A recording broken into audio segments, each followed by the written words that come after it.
We're just sharing something. Hopefully it comes again. Question the subject. He was explaining that now and the contents. He was referring to that book which he is reading of Eckhart Tolle of The Power of Here Now. So he was just sharing with me what he has understood. So I was saying to him that here now is not the moment which is not the past and which is not the present. It is a movement, it is a continuity, it is a flow. This whole eternity, the life which is not stagnant, moving one frame to the other frame. It is not moving movement into the frames. So you can catch the frame which is now and you can just catch the frame which has gone, which you call past. It is not that way. It is a flow. Like when you watch a movie. Actually, the movie means it is recorded frame by frame. But when it is with the speed, you feel the continuity of it. So how can you say that the frame which is now showing, you have seen it? It is a flow. How can you catch it? See, unless it is played in a slow motion. Unless it is played in a slow motion, then you can catch the frame. So this is a flow of life, which is a movement. It is a movement. And in the moment, it is always now. It is always now. So to be here now, how can you be here now? We have been taught that we have to be conscious of what is happening now. Now when you become conscious of what is happening now, it is already gone. It's already gone. So what you are becoming conscious of through your effort, because there is an effort involved to be conscious. So what you see when you become conscious, you think that you are conscious of now. It is somewhere a replay of recorded memory into the brain. That's all. So how can you be here now? I say drop the effort and just wake up. Be awake to that what is flowing at this moment. Just flow with it. To flow with it is to be here now. Not to hold something and catch the moment, but to flow with it. To flow with it without any effort.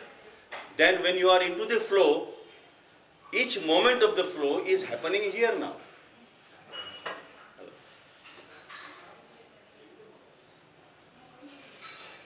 I don't know whether I make it clear.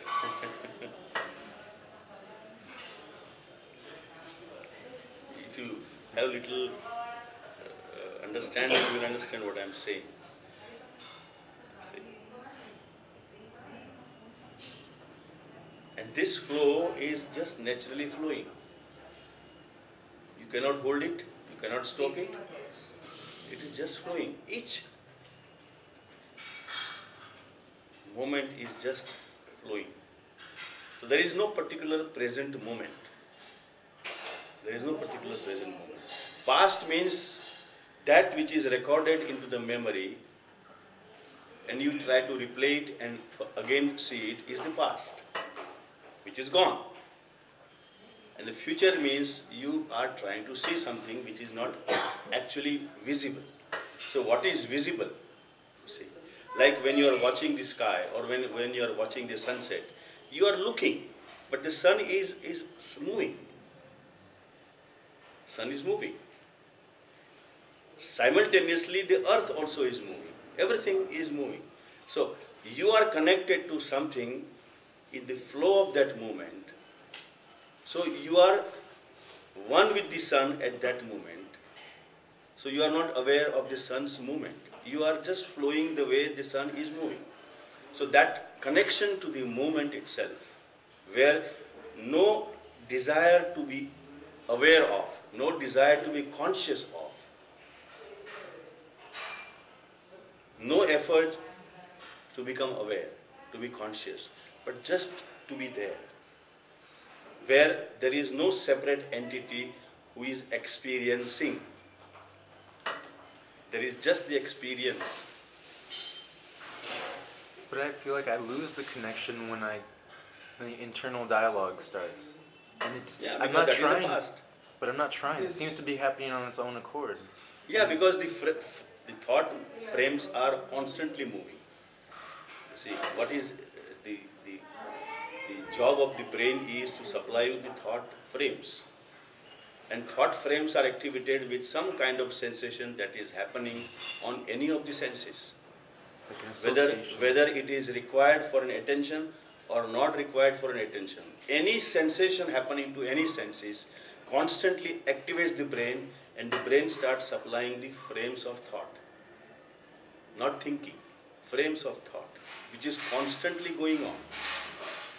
Particular event when it demands your attention, then the brain supplies the particular information which is demanded at that moment. Otherwise, it just abruptly starts sending the frames of thought.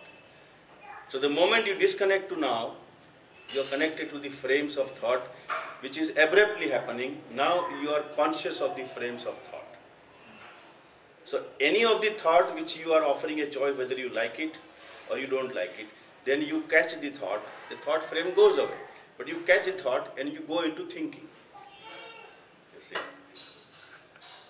Sometimes there's a dialogue, Yeah. not just one thought. That is thinking. Dialogue is thinking. There's two thoughts. Like Dialogue means thinking. Yeah, but one voice says one thing and the other voice says Yeah, because something. you have lot of different answers. You see, inside. Different informations inside. And it starts comparing, judging. This is going on. But the one who is conscious of it is the consciousness who is aware of this whole moment of thinking which is going on. Thinking means dialogue. You see.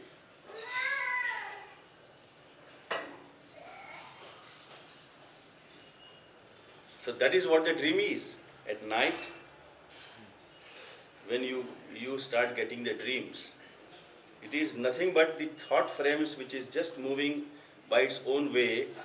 The consciousness, as it has no special demand for attending to some challenge, it is first, before going into silence, it focuses to the thought movement. You see, that because that also is a sensation. So then you start seeing these abrupt thought frames which you call dream. It's like a Hindi movie, all different frames together, you create a dream. You create a new movie.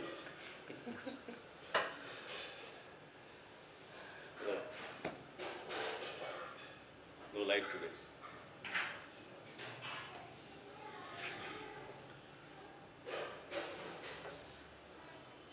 Om Parkin, one of the known master in Germany and maybe in Europe, he was there for 2 days. So he especially came from Mahabaleshwar. He had a retreat in Mahabaleshwar. He came to you? Yes. Here? Yeah. We were together for 2 days. Day before, I just went to see him because he called me. He says he would like to see me. So I went to see him day before. Yesterday night he was here for the dinner with his group, Om Parkin. Oh, that's why Om. he did not have hold He's an enlightened master. Om Parkin. He is from the Papaji lineage. Is he? Madam told you again he's enlightened master. He is. That is his problem. Why should I bother? I wasn't out, I'm sure. In the retreat. God. With Om. In the silent retreat. He came here. Yesterday he was here. I met him 6 years back in Switzerland. When he had a retreat in Switzerland, same place where I am staying. Yeah, Schweidenbach. And most of these people who were in the retreat were Osho sannyasins. So they came after the retreat was over to see me. And then they were in the satsang and they were asking me some questions about what he was teaching. And then it was like a contradiction. And then they referred to him and he came to see me in Switzerland. We had a nice, but then he did not want to talk into the public.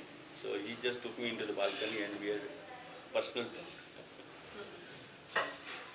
And then his wife, in 6 years back, he had a wife, a child also. His wife was also there in the satsang, and she got something clicked. And then she said, I would like to sit more with you. So she came next day also, and she was sitting with me, asking me so many questions about the enlightenment and so-called enlightenment, about her husband. And in the end, she says that, now I understand that my husband is not an enlightened person. I said, I am not telling you anything. It's better. Then she left. She left him also. And that was a shock to him. So since that day, he wanted to have, he came in the evening, and then I was resting and I could not see him. So he left next morning, and then this time he called me, he wrote me an email before coming to India that I would like to see you personally.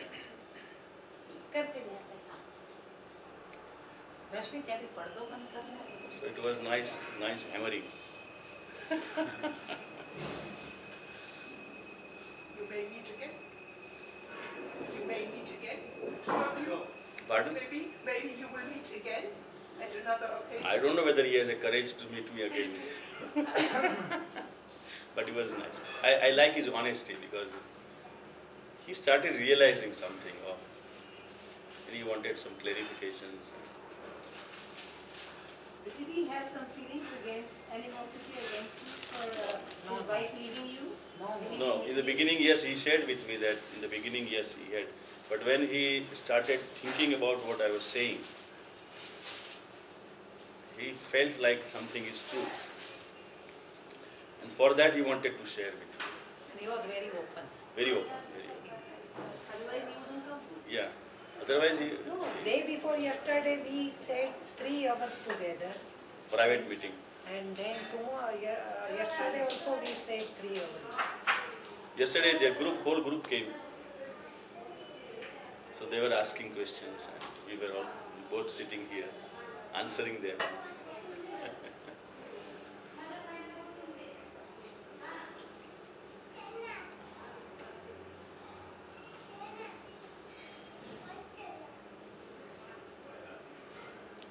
A lot of misunderstanding and misconception of so many things people carry, especially in the West, about this enlightenment business.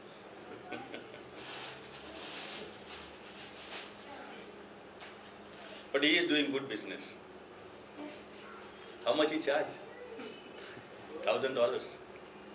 510 euro. And plus, everything plus. How many people were there? 50. 50. Maybe 6, 7, 8 of his staff. Yeah, 8 was there. Yesterday also 8 came. Was he talking or just silence? No, he was talking. Silence, except putting the questions and answers.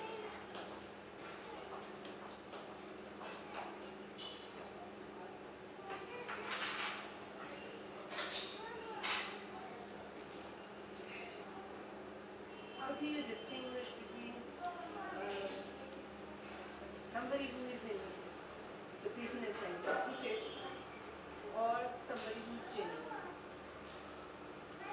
And, I mean, not or, and.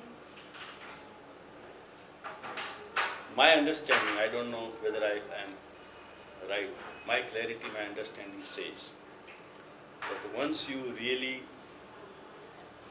know it,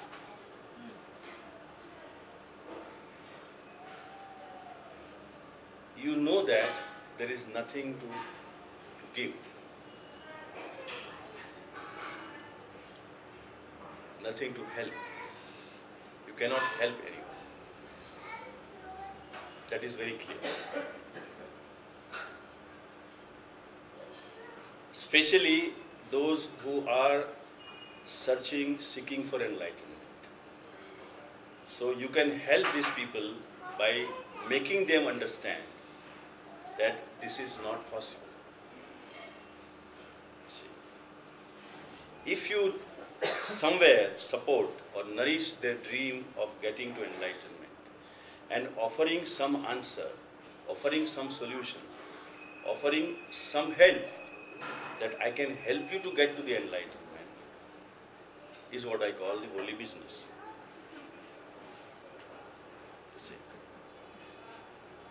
Yes, the meaning of satsang is to sit in the presence of truth. The truth means what? Truth means you cannot give the truth, but you can make the people realize what is not truth. What is not true. The truth which you carry something as the truth, spoken by so many people, and you have accepted this something as a truth. The real meaning of sitting with the truth is to make you understand, make you realize that what you understand as truth is not the truth. Is not the truth. So that way you can help, by helping them to make them realize that what you are seeking, what you are searching, what you are trying to become, trying to reach, achieve, is something which is an illusion, a mind game. Make them understand, make them realize, and then give the right direction where they can find their truth. See. So truth is not that I can pass on this truth to you. I can help you to get to that point where you encounter, confront your own truth. But before that, all that what is taken as a truth has to be clear, has to be totally finished. You see. So that truth cannot be defined. There is no definition of the truth. There is a revelation of the truth. You see. Understand this difference. So there is no passing of any kind of knowledge of the truth. But there is a passing of some kind of information where this revelation of truth can be possible at your end. You see. And that truth has no definition. Even if you reveal it, you cannot recognize it. You cannot define it. You cannot put into words. But still, it can be felt. It can be a feel. So this is the whole process. I don't know whether you understand what I'm saying. How does one, I mean, either you feel it or you don't feel it, that's it. That the other person... So far as you have some idea about truth, you are creating a hindrance to that truth which is all the time available to you. See. So the whole idea of the truth has to be totally shattered off. See. It has to be finished. So when you totally go blank, without any kind of knowledge about that space, about that state of something which you have listened, something which you have collected the knowledge, something people have described, this is the hindrance. And then it is possible that somebody can help you to materialize that kind of knowledge that you carry about the space by putting yourself into a strong state of hypnosis and going into some illusory state of experience which you think that you got it.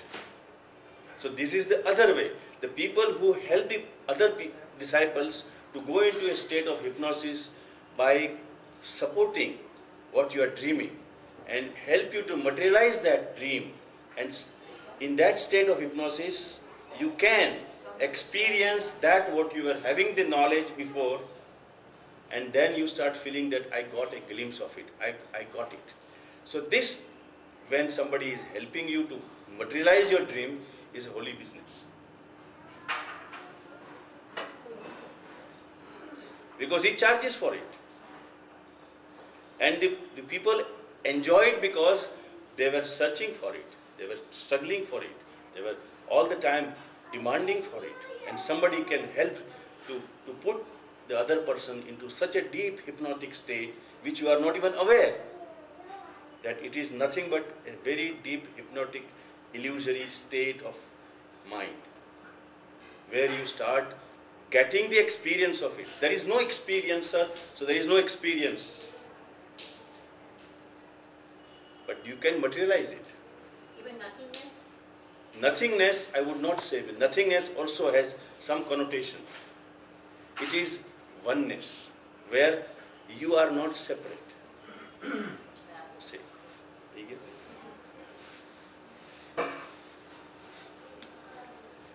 where you are not separate. So that oneness is the truth. Is the truth. And that oneness cannot be experienced. Cannot be experienced. Because it is not separate from you.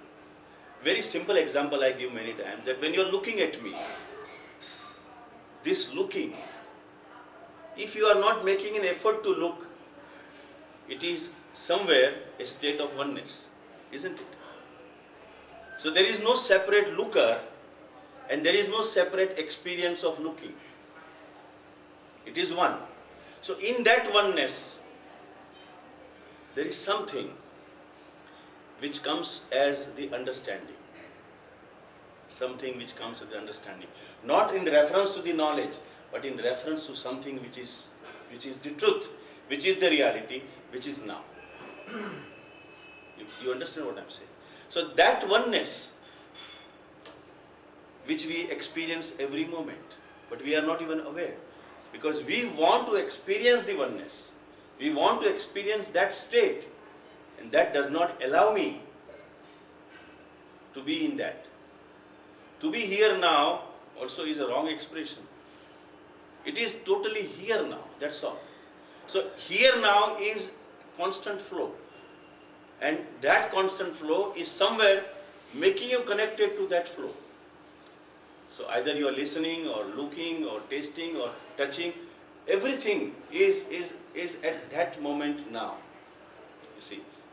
But then there is no separate consciousness, there is no separate knowledge, there is no separate experience which you can record it at that very moment. You see. You are sitting there on the sofa, there is a touch which is happening. Touching also is happening. But you are one with that. So there is no separateness there. So that to be relaxed is to be here now. Just drop all the efforts and then you are into that state. But we are so excited about the spirituality of it that it has to give you some beyond experience. Beyond experience is not possible, beyond understanding is possible. Beyond understanding is possible. Yes? If we do nothing, the thoughts come and a lot of disturbance come. So that is natural. So when the thoughts come, Yeah. you just be there, that's all. You are not now making any choice of you like it or you don't like it. You want it or you don't want it. You are just staying with it. The moment you stay with it, you become one with it. So there is no separate consciousness of the thought, but you become one with it. So that oneness gives you relaxation, the choice gives you the tension. But is not doing something? Provided that moment demands some action from you, it will give you an impulse there. No, but staying in this position of not judging and not accepting is doing something. No? It is. I am no. Doing means you have a purpose. Here you don't have a purpose. When all the purpose are dropped, when you are not interested to get something out of it. See, what is the difference between the meditation that is happening and meditation that you are doing? So this kind of being totally available to that what is now visible as a sensation, not offering any choice or not going any kind of judgment, but staying there, just staying there, does not have any purpose. Now, if you use the language that staying there also is a purpose, that is just the fight of language. But actually, the gist of the understanding is drop the purpose, and when you drop the purpose, only it is possible to stay there.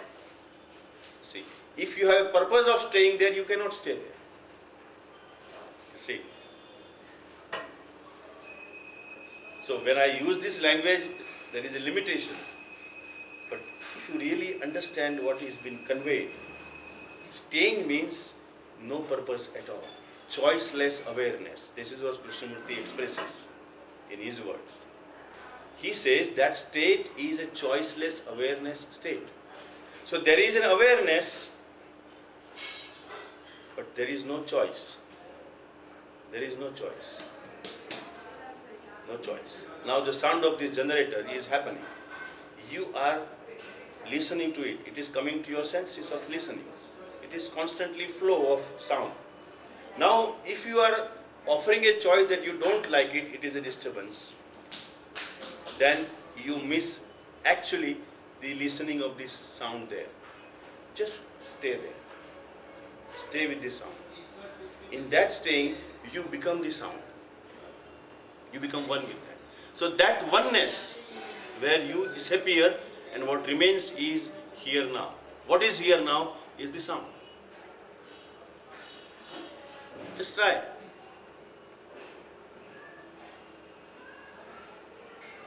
You are not even trying to listen. It is just happening because you have a sense to listen. It is just a sensation which is happening. Are you there? Just the sound. There is no listener separate who is listening. Just the sound. So this state is what I call the meditation.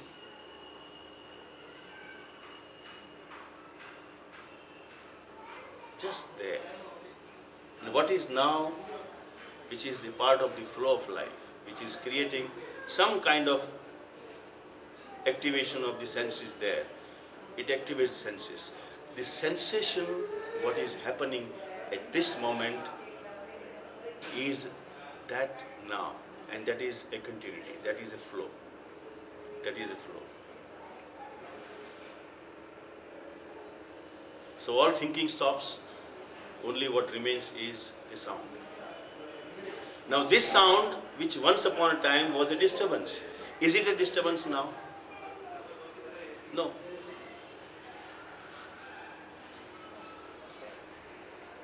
But if you are trying to do it, then it becomes a disturbance. Because you are offering a choice that you want to listen something else. See, you understand what I am saying?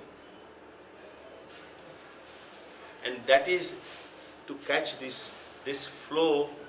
So now what is happening when you are tuning with the sound, you are flowing with the sound.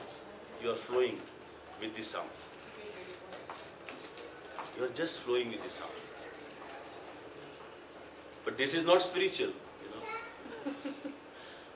So you create some idea of spirituality where you want something to do which promises the fulfillment of the goal that the mind has created, and you do something in the direction as if you are doing some spiritual or some religious things. But life is not religious, life is not spiritual, life is very ordinary. Very ordinary. If this sound you are tuning with, something else comes up, then you are focusing to there, then you are attending. This is living moment to moment. Just moment to moment.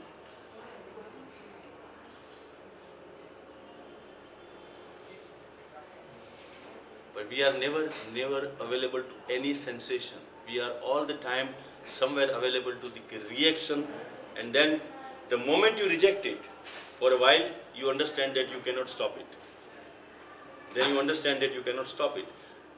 Immediately the mind goes and catches some thought and you go into thinking. You go into thinking. So you are not here, you are somewhere in the past of the frames of thoughts and the thinking which is going on, and we are just this state of remaining connected to the knowledge part is the unconsciousness, This awakening to this what is happening now is to be conscious, to be awake. Now, if I translate this, to be awake means you put some effort to be awake. That is not the awakening. And that is why we all say that awakening consciousness is not something which you have lost it. It is constantly there. Because this is what our natural state is. See. It is not something that you have to bring about. Even this state you are talking about, it happens by itself. By itself. Again, yes. Because whatever knowledge or Only you learn the technique of it. You understand the technique of it. Technique means the mechanism. You see. How the mind is developed, how the mind goes into, it is very natural. The moment you start, this is what I call the sadhana. Sadhana is to bring yourself again and again back to this sensation point again and again. This is what the process is. Now you are not making a choice that what kind of awareness you want. You are only making yourself aware and conscious to that what is creating the sensation at this moment. See. So it is choiceless awareness. You are not creating any choice out of it. Or you are not offering any choice whether you want to do something in the direction of you like it or you don't like it. You are just staying it. And this is possible only when you understand the whole understanding of acceptance. You see. Understanding of acceptance is preparing you for that maturity to this level where you realize by yourself through your own observation, through your own experience, that you have no free will to change either outside or inside. You see, this maturity, that growth of understanding will help you to come to that state of acceptance. Then this state of acceptance, I am using this word state of acceptance, not an effort to accept. Because this is the result of your understanding. Now, your understanding says that the way it is happening, it is the way it is happening. See, this is the way it is happening. So, something which is a part of your understanding tells you not to fight with it or not to run away from it, but stay with it. See, this staying comes, that is the state of acceptance. That is state of acceptance. So then if you are sitting here and listening to the sound of this generator which is noisy and disturbing, you are not going to be disturbed. You are not going to be disturbed. So your here now, this moment is going to be relaxed. You are not going to be disturbed. Otherwise,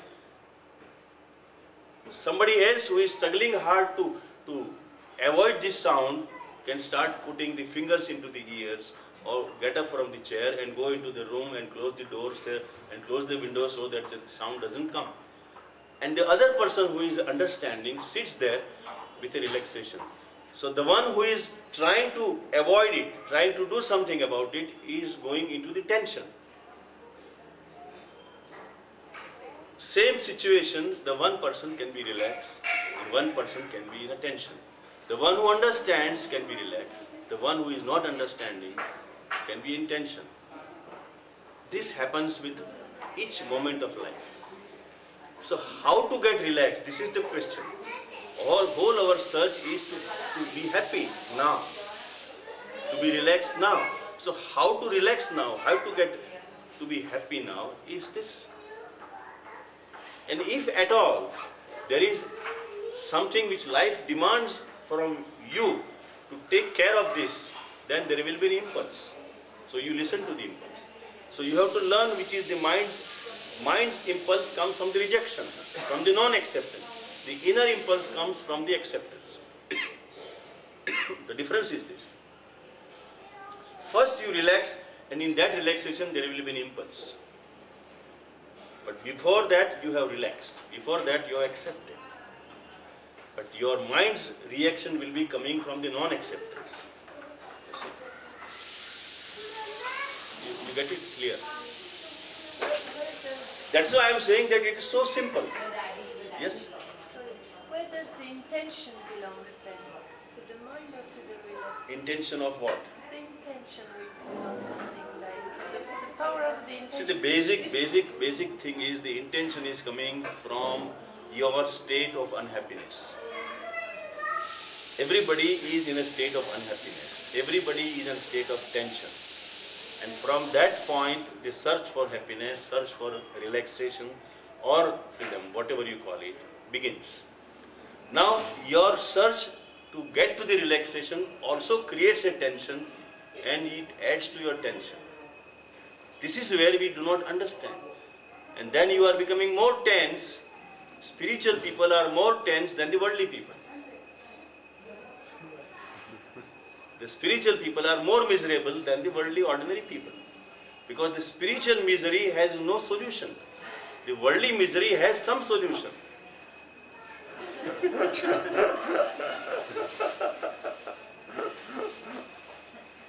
That's why whole life you struggle for getting to that search for happiness.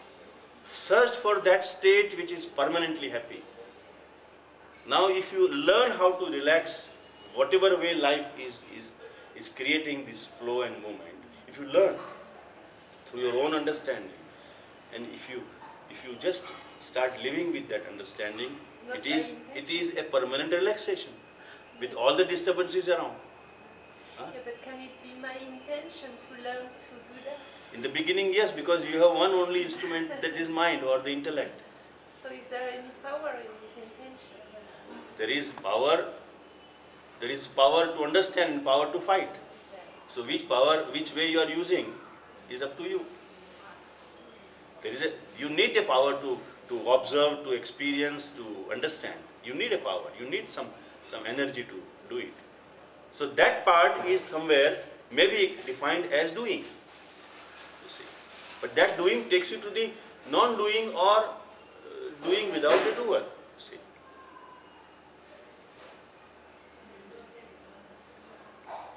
So you have hunger inside and you have pain of hunger, right?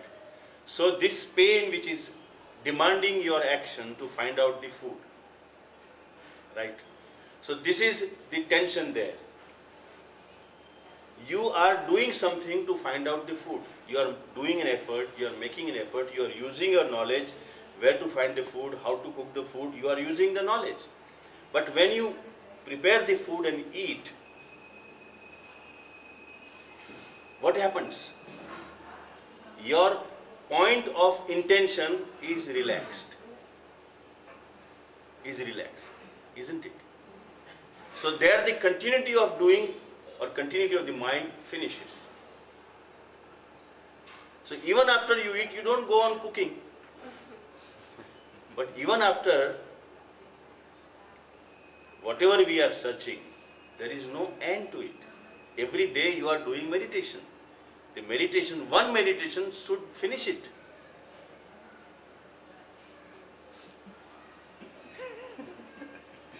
Why do you want to repeat it again?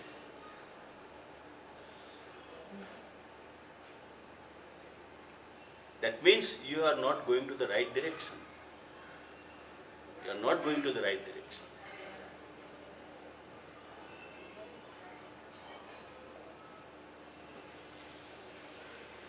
I hope I'm being clear. You're a little bit in the same train. These last few days I was in the Osho commune. I came to see on Sunday. And I was really starting to feel, oh, the energy's going back in. That's why I came to India, because in the West it's out, talking, reading, thinking, movies. So I was really enjoying this feeling, the energy's coming back in. And then, I guess it was last night, I went to discourse, and I could hear so much, the mind was so noisy. It was like jumping up and down.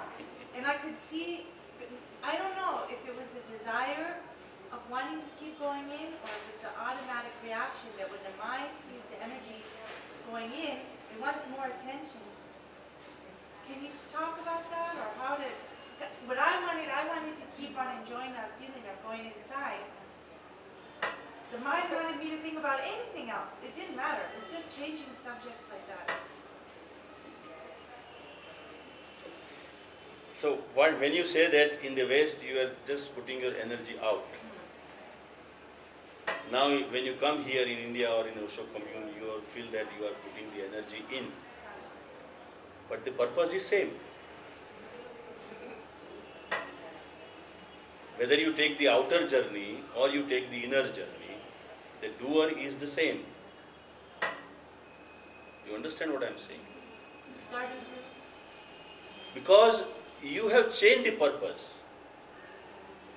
There you have different purpose to go out for making money or doing job or attending something. So that purpose was demanding your energy out. Now you have changed the purpose when you come here to get to the enlightenment, to get to some kind of spiritual experience. And then that was demanding to put the energy in, put the effort in. So it is the same. You understand what I am saying? And the mind was very happy because mind was busy, either doing outside or inside. Mind is somewhere busy doing. Mind is busy or mind survives only when there is a purpose created. Either you create a purpose inside or you create a purpose outside. You keep the mind survive. The moment the mind starts struggling so hard, the moment it loses the grip of the purpose. Maybe last Sunday you listened to me and somewhere you realize the whole futility of the purpose. And when you see really, you understand really that there is no purpose. When there is no purpose, how the mind can survive? It was like struggle of the mind to survive. Yeah. See. So if you give a purpose, the mind will be very quiet. It's like the child is crying. If you give some chocolate, the child is very quiet. Child is crying all the time. So you go on giving some chocolate, something on to hold it. This is the problem with the mind. Mind only can survive if there is a purpose, if there is a future point. On a future point.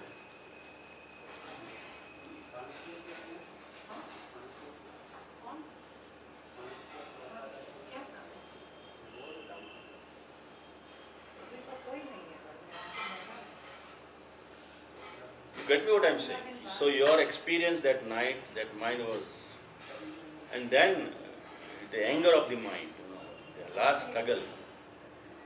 If you are giving again a purpose, the moment you go back to the commune, you start working or doing meditations, the mind will be quiet. Mind will be quiet. I am trying to finish the whole purpose. This is what I was sharing. That's something which you was so much strongly believing that this is something which you can achieve, something which you can reach. Indirectly, even without your knowing, I am slashing on that. I am just trying to take away your dreams. That is very difficult. Very difficult. So people get frustrated here when they come here. They just run away.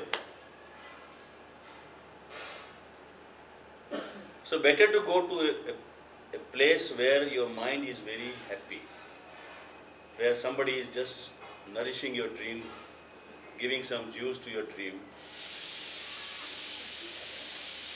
That's the best way.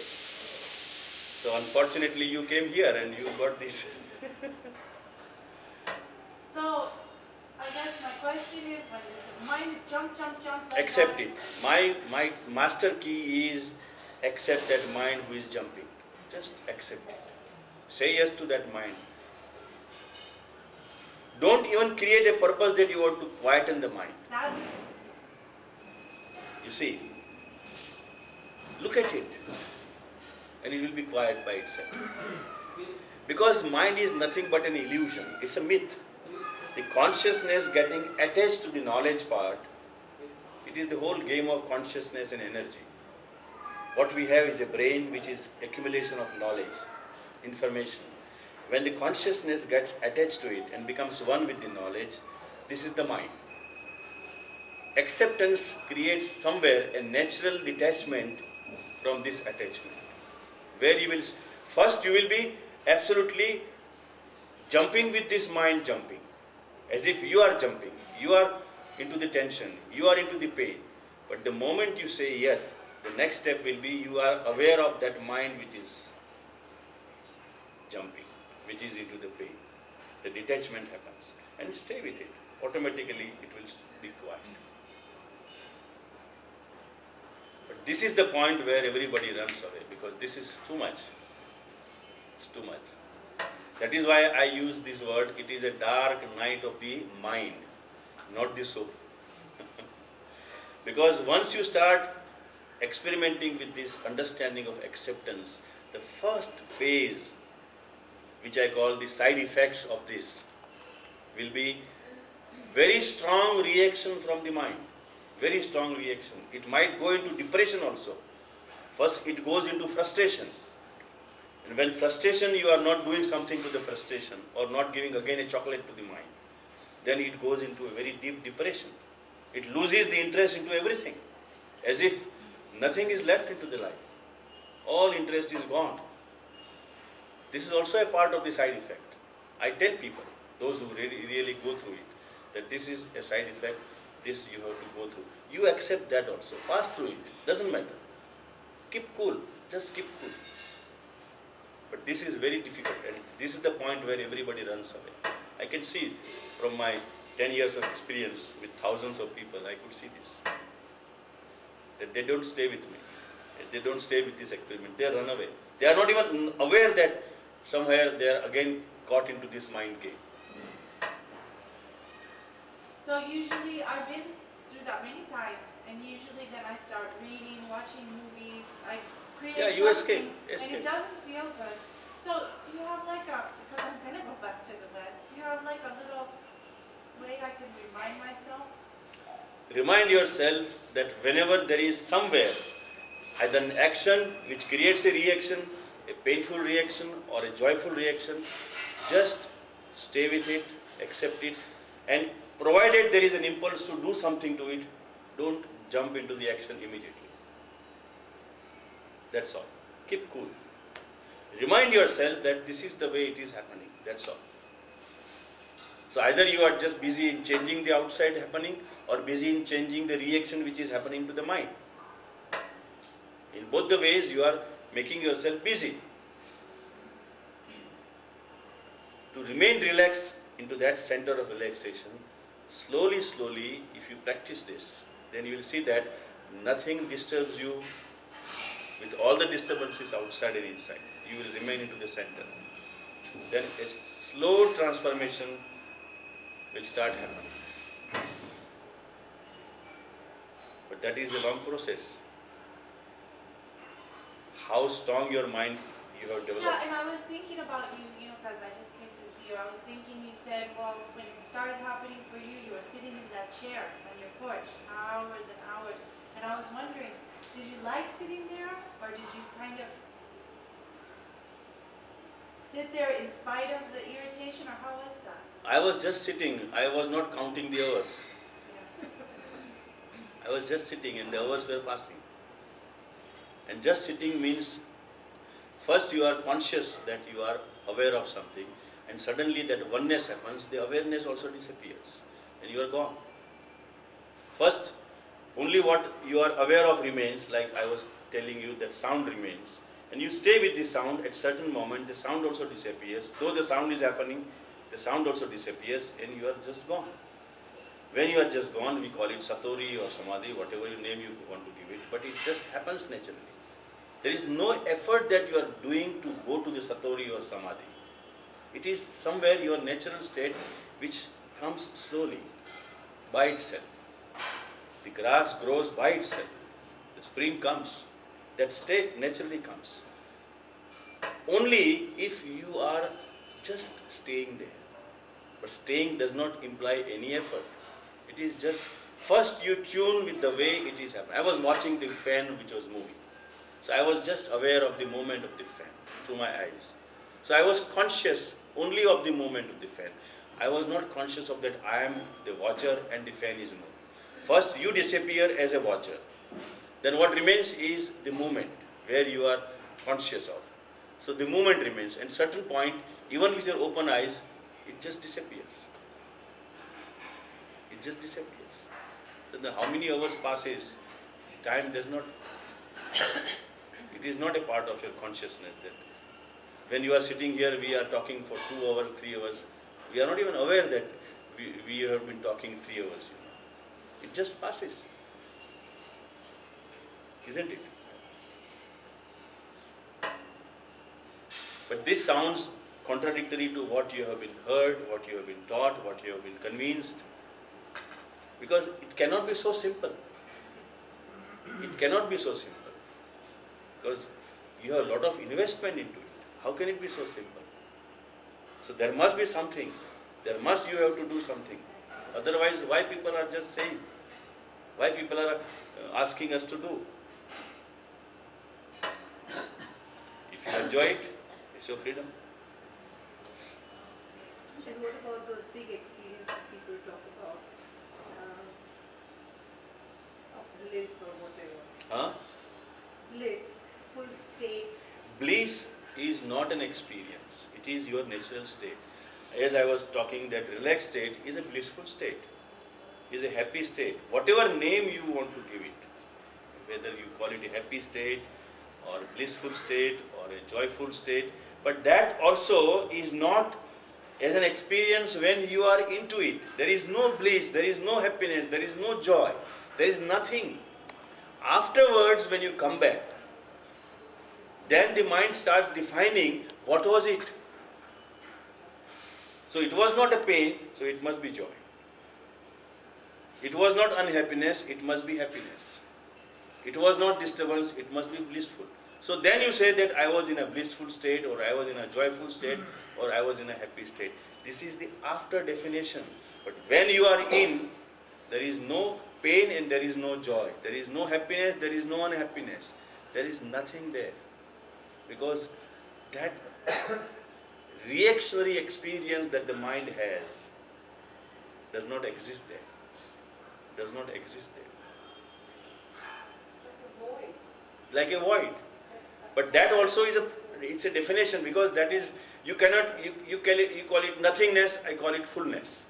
So what exactly nobody can define. Nobody can define.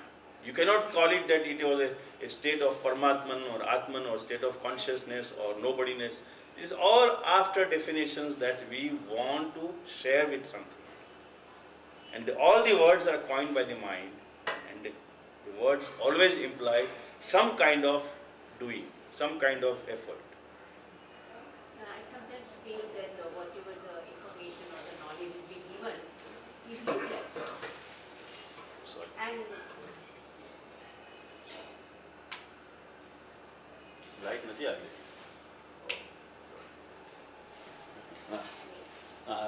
Battery light ચાલશે. એ state આવે છે પોતાની મેળે ને જાય છે, તો the information That is a hindrance. That is a hindrance, because the first experience that you get is a natural experience. Say, suddenly you went into that state because you had no purpose, you had no effort, but you suddenly went by your natural way. When you come back, same mind defines, it was a blissful state, it was a happy state.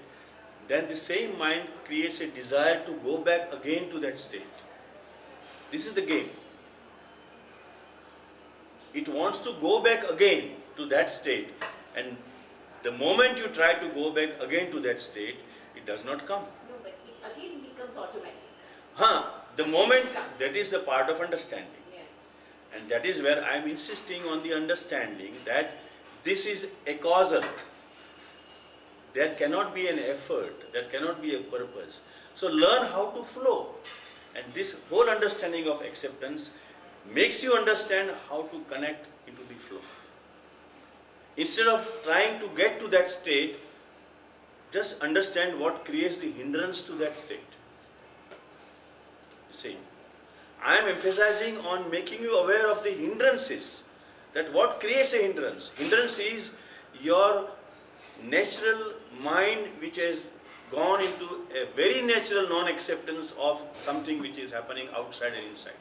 So a part of understanding makes you understand through your observation that understand the whole process of life, the nature of life. Look around how the life functions. What is the nature of life? Understand it. Through your own observation, not through listening or reading. Look around, look to the nature, look to the birds, look to the trees, look to the animals, look to the whole expression of life around. Look to the children. Just look and observe. And through the observation, you get some understanding, your own clarity of the way life functions. At the same time, look to your mind. You have a mind. Look to your mind. How the mind reacts.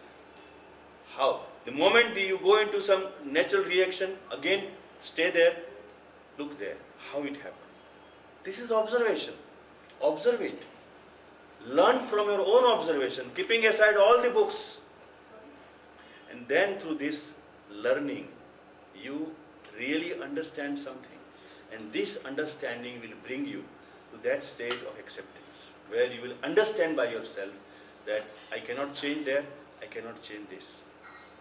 I cannot change this mind also, and I cannot change the life also. This I cannot change has to be your understanding. If I tell you that you cannot change, you don't understand. It has to go through your own process of observation and experiments. See. Again and again, you go on repeating. And then, from that observation, you will understand that this is the reality, this is the fact.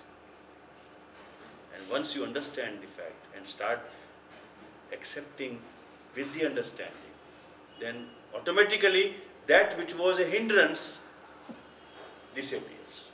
Then you are already there. So here you have not to do something, but there you have to do something to remind yourself, to understand something. This is what I am emphasizing. And the whole process, what if I call it process or technique, is to learn through your observation. Krishnamurti used to say, observe. Look at the fear. If you want to be free from the fear, look at the fear. That means what? Observe it. How does the fear arises? You are going naturally into the fear. So that moment you are unconscious. But when you come back again look, again watch, again see how the fear came, how the phenomena of fear happens. You have a brain, you have that capacity to understand. Everybody, it is the nature of consciousness to understand. See, that is why I always say that the nature of the mirror, the nature of the emptiness of the mirror is to reflect. You understand this? It is the same nature of consciousness to understand. The consciousness means it understands something. It has some absorption of some knowing. This is the nature of consciousness. And then out of the knowing, the brain collects the knowledge. See? So this knowing has to come. And knowing only comes when you are available to it. You are connected to it. Otherwise not. If you taste the sugar on your tongue, put the sugar on your tongue, then and then you will have the knowing of sugar, which is sweetness. Unless you connect there. And that connection is to accept, to stay there. If it is painful, connect with the painful. If it is joyful, connect with the joyful. Just connect it. Connection is possible only when you accept it. The moment that happens, the mind goes into a strong reaction, which is non-acceptance. This is natural because we have been brought up from the childhood to go into this natural moment of non-acceptance. See? And this is where we have to rectify, that's all. Nothing more. Nothing more at all. And this needs a lot of deep understanding of something which you really get a glimpse of it. I don't know whether I am. Yes? You were mentioned Krishnamurti. Yes. I was thinking about Krishnamurti when you say, when you are in this state of acceptance, you will never be upset upset by a noise. I remember Krishnamurti in Salem. He was really upset when someone was making a noise, so the train was passing by. So sometimes I feel all these so-called wise person or enlightened, they are... But I have the contrary example of Krishnamurti when he was coming to Bombay and sitting in that JJ School of Art compound where the evening satsang was happening, Krishnamurti discourses, and these trees were full of crows, cow, cow, cow, you know, and such a noise was happening that we were all in the audience listening Krishnamurti, and it was such a disturbance, I tell you. And Krishnamurti was not disturbed. He was just flowing absolutely into his flow. And we were all trying to listen because the crows are making so much noise. So I have seen that contrary example. I don't know about Krishnamurti getting disturbed. But if it is a disturbance, then it must be a natural impulse at that moment. See? A natural impulse, which is not out of any kind of reaction or rejection, but a natural impulse. Even Krishnamurti didn't like Osho sannyasis also, so was standing sannyasi. It was not his likes or dislikes. He was getting irritated with Yeah, it. but that's what it is. Was there more than one Krishnamurti? Yeah, there are two Krishnamurti. One is J. Krishnamurti and U.G. Krishnamurti. So which one are we talking J. Krishnamurti we are talking about. The one who is not